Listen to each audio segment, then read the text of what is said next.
예수님께서 갈릴리 호수 서편에 있는 큰 도시 가버나움에 들어가셔서 그곳에 회당에 안식일 날 들어가시고 말씀을 이렇게 전하십니다. 회당에서는 꼭 무슨 서기관들만 말씀을 전하는 것이 아니고 말씀을 깨닫고 은혜 받은 자들, 성인 남자들은 이렇게 신청해서 말씀을 전할 수 있는 기회가 있죠. 예수님도 아마 그 기회를 이용하셔서 말씀을 전하신 것 같습니다. 그런데 보통은 서기관들이 워낙에 율법을 잘 알고 또 모세를 통한 하나님의 말씀을 잘 이해하고 있기 때문에 서기관들이 그렇게 말씀을 전하는 것이 보통이었죠.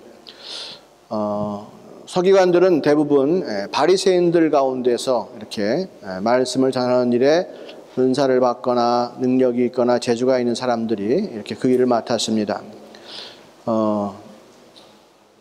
하나님의 말씀을 오늘날에 벌어지는 사건들 가운데에 이렇게 적용해 주는 그러한 일. 왜 우리 이스라엘 백성이 로마의 치하에 있어야 하는가? 또 왜 또 이방인 왕이 우리를 다스려야 하는가? 왜 옛날엔 이렇게 제사를 드렸는데 오늘날은 왜 이렇게 제사를 드리는가? 왜 작년엔 비가 많이 왔는데 올해는 비가 들어오는가? 뭔가 이런 환경의 변화, 삶의 변화, 일어나는 사건들에 대해서 성경적인 해석을 해주는 것. 왜 과거에는 이렇게 세금을 내다가 요즘엔 왜 이렇게 세금을 내는가? 성전세는 또 왜 이렇게 바뀌고 변경되는가? 뭔가 그러한 것들, 삶의 변화에 대해서 하나님 말씀에 근거하여 그 변화의 이유들을 설명해 주는 그러한 일들을 주로 서기관들이 많이 했습니다. 요즘으로 치면 왜 천재지변이 많이 일어나는가? 왜 달러보다 유로가 강세인가? 동성애는 어떻게 해결해야 되나? 뭐 이런 문제들에 대해서 이렇게 서기관들이 말씀에 근거하여 이런 얘기를 해 주었다는 것이죠. 그런데 이 서기관의 이야기를 들으면 그럴듯하구나, 맞습니다 라고 하는 동의를 할 수 있지만 뭔가 그 말씀을 들은 사람들의 삶이 변화되지는 않았단 말이에요. 쉽게 말하면 이해는 가지만 가슴을 치는 이야기가 아니었다는 거죠. 그런데 나사렛에서 태어난 예수,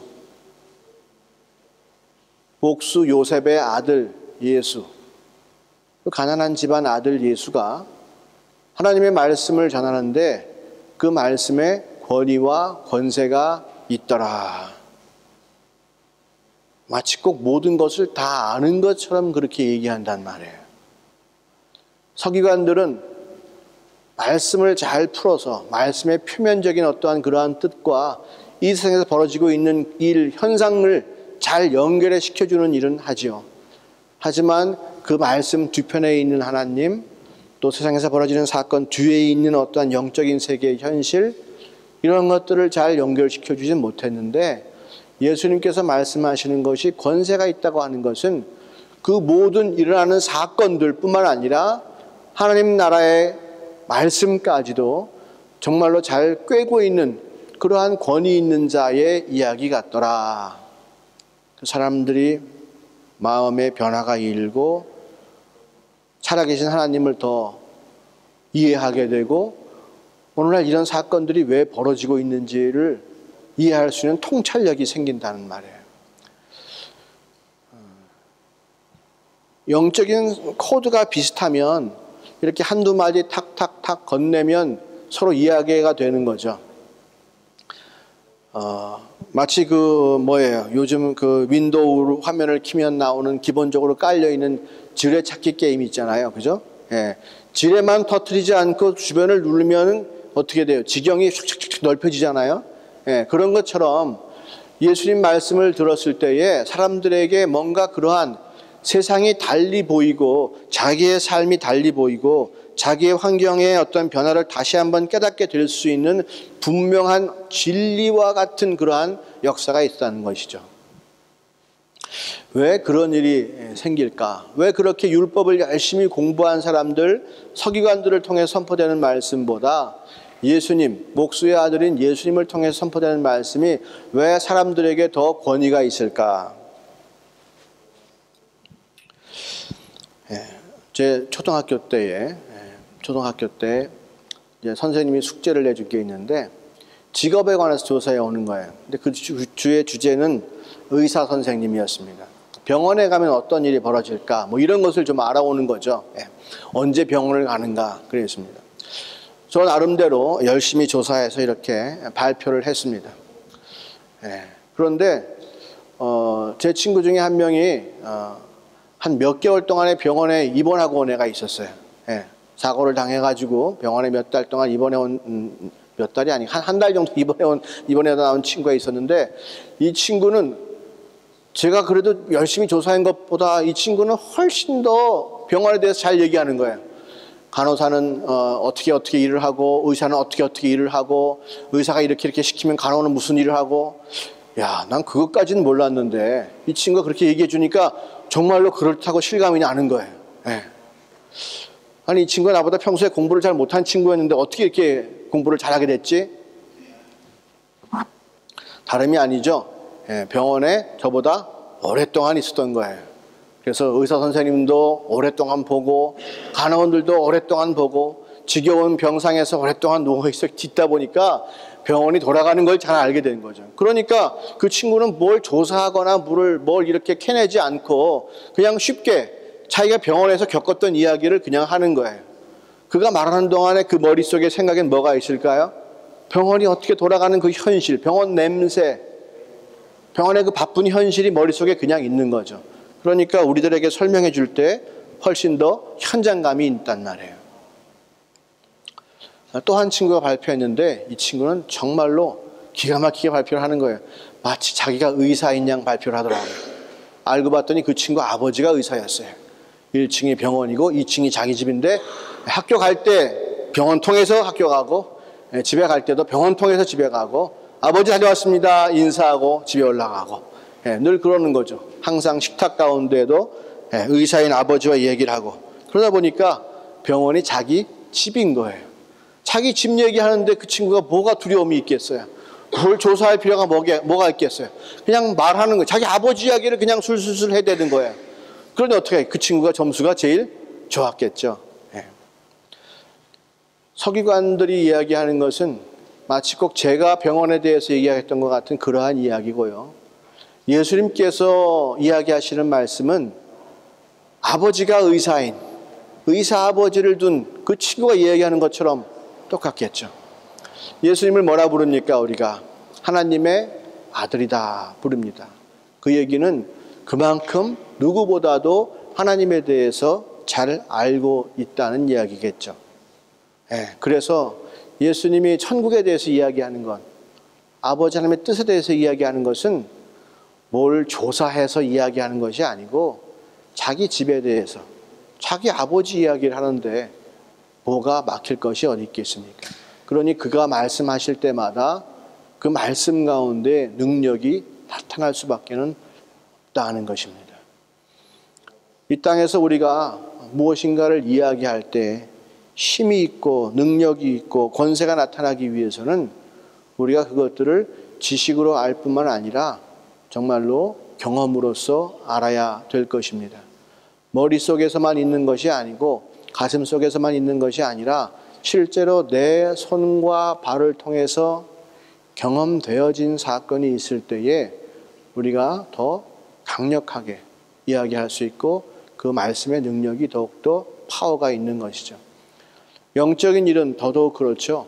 내가 기도해서 응답받은 적이 없는데 내가 남들에게 기도하라고 얘기하는 것은 참으로 건조한 이야기고요. 아무리 그 이야기를 멋있게 좋은 말로 화려한 말로 설명해도 그 말은 그저 화려한 이야기에 지날 밖에 없습니다. 하지만 어눌하고 그리고 좀 문장의 주어와 술보가 맞지 않는다 할지라도 기도를 통해서 응답받은 경험이 있는 사람이 이야기하면 그 기도에 관한 얘기는 파워가 있는 거고요. 권세가 있는 것이죠. 우리가 그 이야기는 영적인 것뿐만 아니라 이 땅의 삶을 사는 것도 마찬가지예요. 내가 뭘 한번 승리해 본 경험이 있을 때에 원하는 것을 수고와 노력을 통해서 얻어본 경험이 있을 때에 남에게 이렇게 저렇다 얘기해 줄 수가 있는 것이지, 또 그렇게 얘기해 줘야 힘이 있는 것이지, 내가 그렇지 않으면 안 되는 거죠. 여러분이 독일에 오시기 전에 한국에서 독일에 관한 어떤 인포메이션을 많이 알고 있는 사람을 통해서 이야기 듣는 것보다 여기 와가지고 여기 유학생활을 몇 년이라도 한 사람을 통해서 이야기 듣는 것이 훨씬 더 실질적이고 실제적이고 현장감 있는 이유가 바로 경험이라고 하는 것에 있습니다. 그래서 우리가 신앙생활을 할 때에 그저 막연하게 교회 나왔다가 들어갔다가 예배 보고 또 일상생활하고 그러는 삶을 살면 평생 그냥 그렇게 살다가 말 뿐입니다. 그러나 우리가 인생에 어떠한 기회가 있다 할지라도 그 기회를 통해서 하나님을 경험하고자 들어가면 그때 하나님을 경험했을 때에 그 경험이 우리의 삶 가운데 힘과 능력이 되고 나를 흔들려고 하는 세상으로부터 지켜줄 뿐만 아니라 흔들리는 내 친구를 살릴 수 있는 생명 있는 말씀, 살리는 말씀, 능력 있는 말씀, 교훈되는 말씀을 해줄 수가 있게 되는 것이죠. 내가 만약 그렇지 못하다면 내 이야기는 내 자식들이 들어도 비웃고 말 것입니다. 내가 주님 통해서 주님과 함께 내 인생의 고난을 겪어본 경험이 있고 주님과 함께 그 고난과 어려움 가운데 정말 주님의 은혜를 경험한 그 경험이 있을 때에 그것이 우리 자녀들에게 줄 수 있는 참된 유산이 될 수가 있습니다. 예수님은 늘 기도하고 늘 하나님 말씀을 묵상하고 아버지의 뜻을 항상 구하고 나갔기 때문에 죄가 없으신 분이시고 절대로 하나님 뜻에서 벗어난 적이 없으신 분이시다. 우리는 보통 예수님을 능력 있는 사람으로 생각합니다. 슈퍼맨과 같이, 배트맨과 같이 그렇게 뭔가 필요할 때 능력을 탁 갖출 수 있는 그러한 사람으로 생각하는데, 그렇다면 예수님을 어린 양이라고 표현한 것은 잘못된 표현일 것입니다. 예수님은 흠모할 것이 없는 존재, 사람들이 다 싫어하고 미워하고 피하려고 하는 그러한 존재, 어린 양과 같은 존재라서 그저 누구든지 발로 찰 수 있는 그러한 존재였습니다. 하지만 그렇게 어린 양과 같은 예수님께서 능력을 가지시고 권세를 행사하실 수 있는 이유가 무엇이냐? 바로 그가 삶 가운데에서 하나님을 경험했기 때문에 그렇습니다. 그가 철저하게 어린 양이라는 사실을 인정하고 죄질 수밖에 없는 존재라는 사실을 인정하고 육신을 입었다는 사실을 인정하고 하나님 아버지 앞에 온전히 낮아지고 겸손해졌을 때에 하나님이 말씀하시는 것을 그가 다 듣고 온전히 순종함으로 말미암아서 그에게 권세와 능력이 생기는 것이고, 그 권세와 능력으로 말씀을 선포할 때에 하나님의 권세와 능력이 예수 그리스도의 입술을 통해서 이 땅 가운데 선포되고 이루어지는 것이죠. 그러니까 우리가 예수님의 제자로서 이 땅에 살려면 내가 무슨 능력을 가지고 내가 힘을 가지고 내가 슈퍼맨처럼 되겠다고 하는 그러한 마음이 아니라 예수님처럼 온전히 낮아지고 겸손해져야겠다는 마음을 우리가 품어야 되는 것입니다. 그럴 때에 내가 순종함으로 말미암아서 나를 통해서 하나님의 역사가 이루어지는 것이죠. 하나님을 한번 경험해 본 사람은 그 맛을 알기 때문에 무슨 문제가 닥쳐도 주님과 함께 그 문제를 해결하려고 합니다. 내가 그 문제를 내 뜻대로 내 소원대로 해결하였건 아니면 내 뜻대로 이루어지지 않았지만은 하나님 뜻대로 이루어졌을 때 그 사건을 통한 그 고난을 통한 그 실패를 통한 하나님의 은혜를 분명히 발견한 사람들은 어쨌거나 끝까지 무슨 일이 있어도 하나님만을 의지하려고 몸부림치게 되는 것입니다. 경험한 사람과 경험하지 않은 사람의 차이는 엄청난 것입니다. 그래서 아무리 교회 생활을 오래 했다 할지라도 하나님을 경험하지 못한 사람은 어린아이와 같습니다. 문제가 생기면 늘 자기 힘으로 해결해 왔기 때문에 하나님을 의지하지 못하고 끝까지 자기 힘으로 해결하려고 하고, 결국 신앙생활을 하면 할수록 얻은 것은 무엇이냐? 자기의 힘이 있다, 내가 능력이 있다라고 하는 자기가 높아지는 일을 하게 됩니다. 하지만 처음부터 하나님을 의지하는 데에 훈련되고 자기의 생각을 꺾고 주의 생각으로 받아들이고 그 가운데 은혜를 발견한 사람들은 무슨 일이 있어도 하나님께서 인도하시는 것이 바른 길이고, 무슨 일이든 하나님이 인도하셔야 은혜가 있음을 깨닫기 때문에 철저하게 하나님을 의지하려고 몸부림치는 것이죠. 사람들이 보기에는 아이고 저 사람 교회 오래 나가도 돈도 못 벌고, 저 사람 교회 오래 다녀도 아이고 무슨 맨날 병에 걸려 있고, 이런 얘기를 들을지 모를지만은 아무튼 그 사람 가운데에는 하나님의 놀라운 은혜가 임했다는 사실입니다. 왜? 예수님처럼 두 손 벌리고 아버지께 나갔기 때문에, 그 자체로 그렇죠. 하나님을 경험하는 것은 내가 커지는 것을 경험하는 것이 아니라 내가 낮아질 때에 하나님께 나아가며 순종하면 하나님이 나를 높이신다라고 하는 것입니다. 내가 낮아지고 끝까지 순종하며 나아가면 하나님이 나를 높이시더라. 그 은혜의 열매입니다. 은혜의 끝입니다. 그것을 경험한 사람들은 하나님께서 나를 높여주시는 것이 얼마나 귀한지를 알기 때문에 스스로의 힘으로 절대로 높아지려고 하지 않고, 스스로의 힘으로 절대로 자기를 주장하거나 자기의 뜻을 관철시키려 하지 않습니다. 오늘 그러한 하나님의 말씀이 회당 가운데, 즉 하나님을 경외하는 자들이 모여있는 그 가운데 선포될 때 어떤 일이 벌어졌냐 하면 귀신이 드러나는 역사가 생겼습니다. 회당에 나온 사람들은 다 경건하고 다 하나님의 사랑받고 은혜받은 사람인 줄 알았는데 그게 아니라, 그동안 서기관의 말씀이 선포될 때에는 귀신도 잠잠히 가만히 있었는데 이제 진리의 말씀이 선포되니까 귀신이 자기의 본색을 드러낼 수밖에 없다는 거예요. 빛이 임하니까 어둠이 드러나는 거예요. 진리가 임하니까 거짓이 드러나는 것입니다. 귀신이 자기의 정체를 드러내고 난리를 칠 때에 예수님께서 떠나라 명령하시니 그 귀신이 떠나간다는 얘기죠. 진리는 그래서 능력이 있는 것입니다. 우리가 하나님을 경험했을 때 그 말씀의 능력은 엄청난 것이죠. 그래서 내 생각을 꺾고 주의 말씀을 내가 받아들이면 그것이 능력이 되는 것이에요. 그것이 권세가 되는 것이, 왜? 내 생각이 아니라 그것이 하나님의 생각이기 때문에. 주님의 생각이 하늘로부터 내게 임해서 나는 없고 오직 내 안에 그리스도가 계심으로 그리스도께서 역사하시는 그 말씀의 역사가 나타나게 되는 것이죠.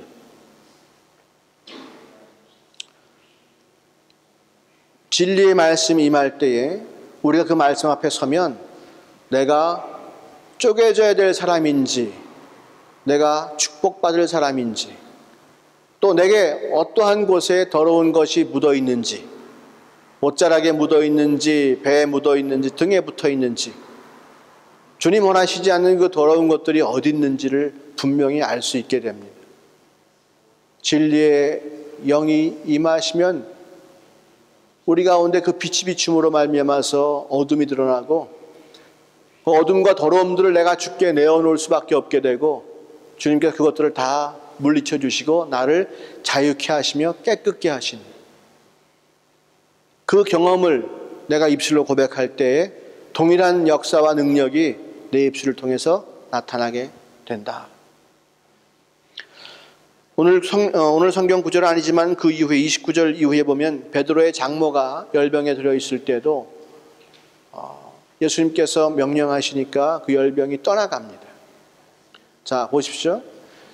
천지를 창조하신 하나님 아버지의 말씀, 태초부터 있던 말씀 예수 그리스도가 이 땅에 육신을 입고 오셔서 우리와 똑같은 성정을 입으시고 이 땅 가운데 사시면서 오직 하나님의 마음과 하나님의 말씀으로 순전하며 나갈 때에 그의 입술에 통해서 하나님 말씀이 선포되니까 귀신도 떠나가고 질병도 떠나가더라. 그 놀라운 역사가 일어납니다. 자, 그런데 한번 봅시다. 우리 가운데에 우리가 늘 은혜 받았다고 하고 우리가 늘 참 주님께 말씀을 주셔서 감사하다 하고 하는데 그 말씀을 들을 때에 왜 귀신도 떠나가는데 왜 우리의 악한 생각은 변화되지 않는 것일까? 주님 말씀을 들으면 귀신도 떠나가고 질병도 떠나가는데 주님 말씀을 반대하는 내 생각이 변하지 않는다. 술 먹지 말라고 그랬는데 나는 끝까지 술 먹어야겠다는 생각을 딱 붙잡고 있게 된다. 간음하지 말라 했는데 끝까지 나는 간음하는 것을 즐거워하고 기뻐하려고 하는 마음이 내 가운데 있고, 11조 하라, 안식일을 거룩히 여기라, 이런 말씀이 있음에도 불구하고 난 그런 거 하지 않아도 나는 예수를 잘 믿을 수 있다고 하는 어떠한 거짓된 생각이 나를 떠나가려고 하지 않는다면 도대체 나는 귀신보다 더한 존재인가? 귀신도 떠나가는데 왜 어떻게 내 가운데 있는 그 악한 생각은 떠날 생각을 하지 않는가?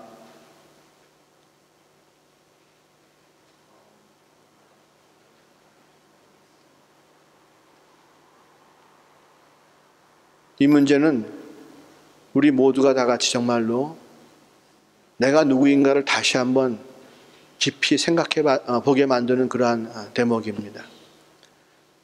주의 말씀이 임했을 때에 귀신도 떠나가고 질병도 떠나갔다 하는데 도대체 주의 말씀이 임해도 그렇게 수년간 내 마음을 쳐도 왜 나는 변화되지 않을까?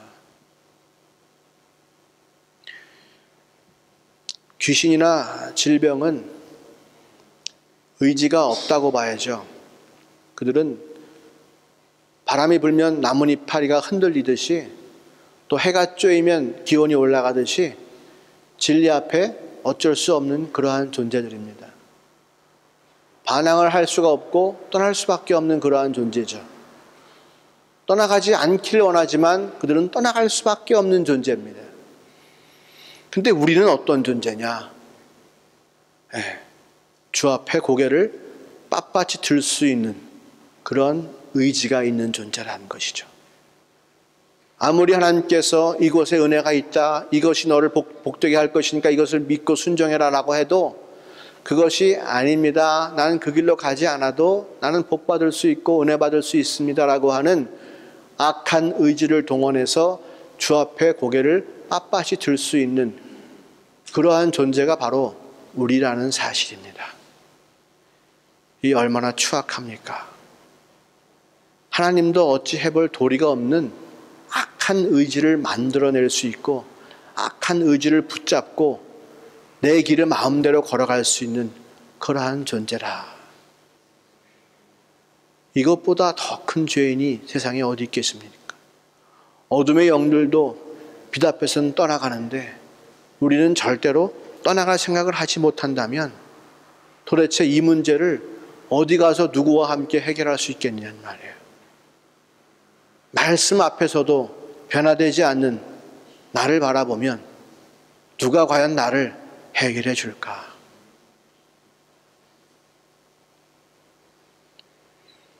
우리 자신이 그렇게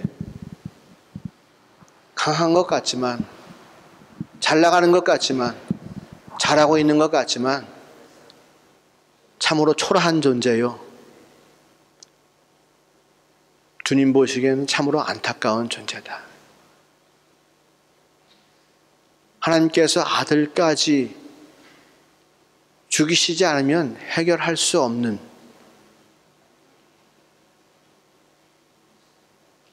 그러한 존재가 바로 우리라는 사실을 우리는 분명히 인정해야 합니다.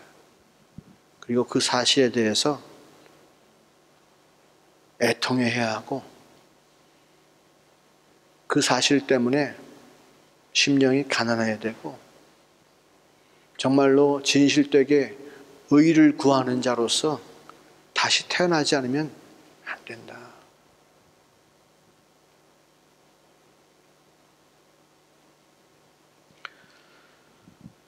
늘 우리와 함께 성령님으로 함께 하시면서 우리에게 계속해서 바른 길을 말씀해 주시고 선한 것을 알려주시고 어떻게 하면 하나님을 기쁘게 하시는 것인지를 이야기해 주어도 내가 의지를 동원해서 그 말씀을 거역하고 나간다면 나는 아직 죽은 자가 아니요 옛사람으로 살아있는 구원받지 못한 마귀의 자식일 뿐이다 하는 거예요. 주님 말씀하시면 그 말씀 앞에서 내 마음이 녹아내리고 주의 말씀에 순종하려고 하는 의지가 내 안에서 생겨야 하는데, 그 의지를 이기는, 그 선한 의지를 이겨버리는 악하고도 어두운 의지가 내 가운데 남아있다면, 아직 선악과를 먹은 그 고집이 내 가운데 있다면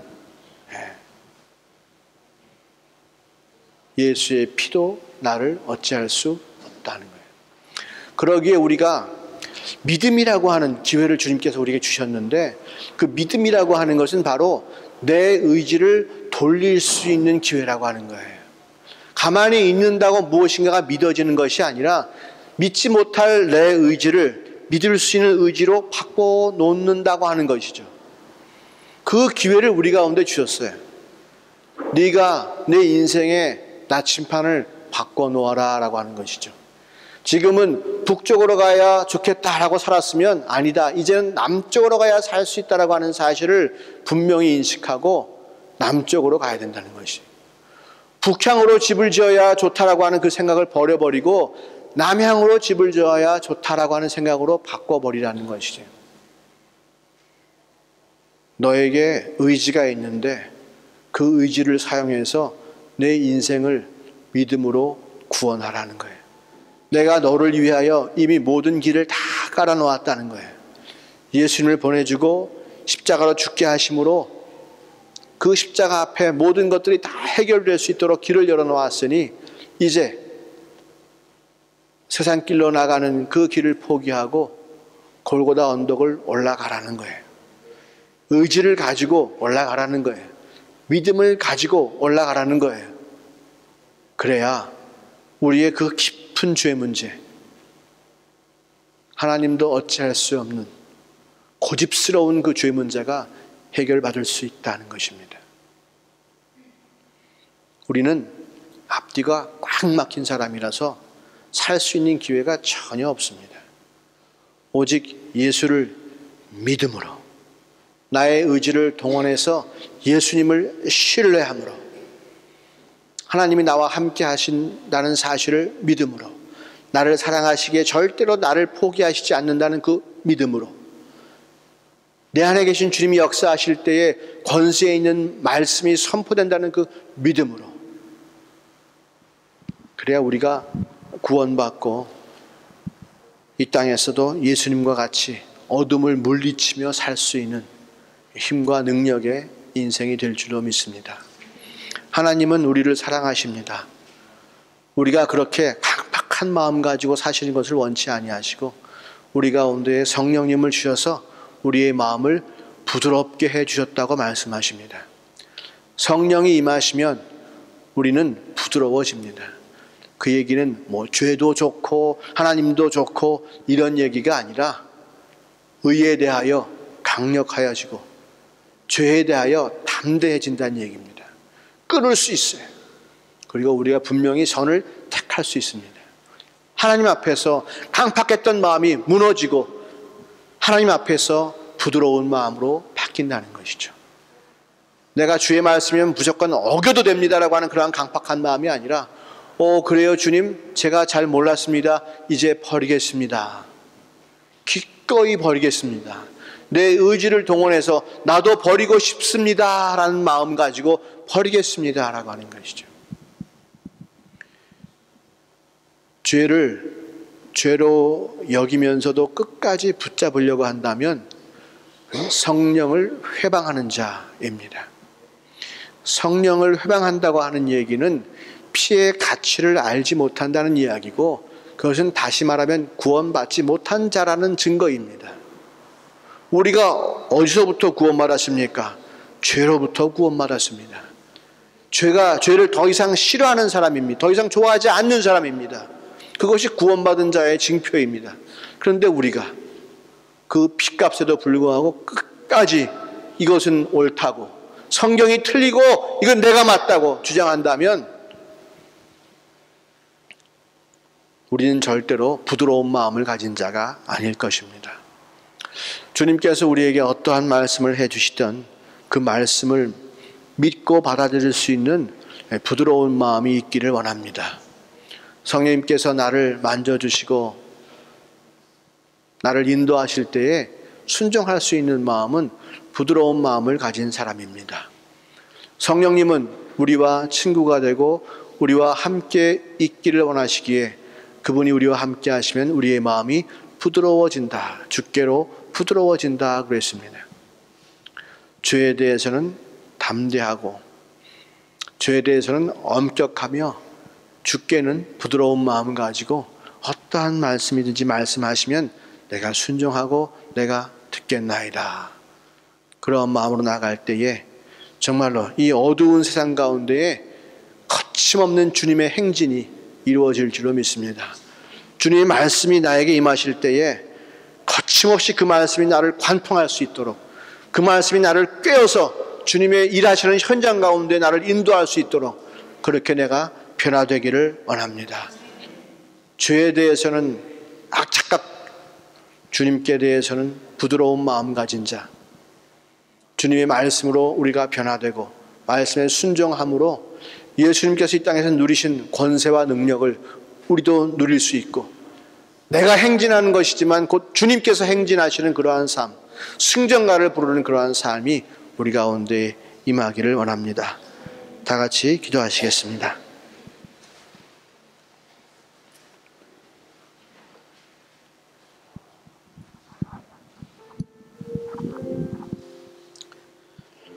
아버지 하나님, 정말로 아찔했습니다.